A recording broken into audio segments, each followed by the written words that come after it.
3-1. برافو طارق يحيى وابنائه. والجيش والانتاج 0-0. انطلاقه اماميه، محمد بركات على طول ضربه جزاء. ضربه جزاء. ما انا قلت لكم اي حد هيلمس بركات جوه منطقه الجزاء ضربه جزاء، لأن سرعته وانطلاقته واختراقته مع أي التحام.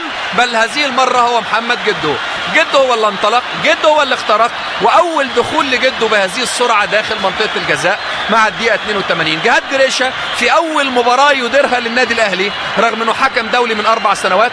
هنا كانت الانطلاقة في دفع من الخلف، لا احتكاك عادي جدا، احتكاك عادي. لكن جدو كان ذكي، خلى الاحتكاك ما يبقاش في الكتف، خلاه يبقى في الظهر، وبطأ نفسه شوية وسقط على الأرض.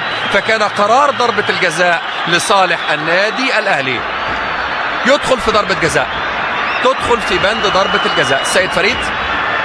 لكن جدو كان ذكي، جدو كان قريب جدا من التسجيل، ولكن سيد فريد وإنذار وضربة جزاء لصالح النادي الأهلي. أن تأتي متأخرا خير من أن لا تأتي أبدا. هل وائل جمعة اللي هيشوط ولا مين؟ معقولة وائل جمعة اللي هيشوط؟ فعلا وائل جمعة هو اللي هيشوط. محمود فتح الله مدافع نادي الزمالك أضاع 3 ضربات جزاء هذا العام، لكن وائل جمعة لم يضع من قبل ضربات جزاء. والنادي الأهلي أحوج ما يكون للتسجيل. أن تأتي متأخرا خير من أن لا تأتي أبدا. نعم وائل جمعة وضربة الجزاء يسجل وائل. نعم لابد أن يشرق الضوء في آخر النفق.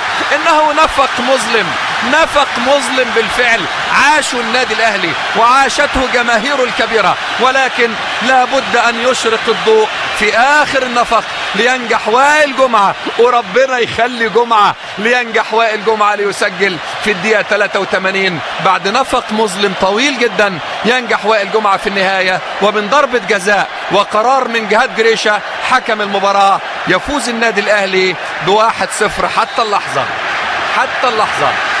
هاني سليمان أكيد هيندم على الوقت اللي ضاع، خلاص نفسه يرجع تاني للتعويض. وائل جمعة تعامل معها بقوة.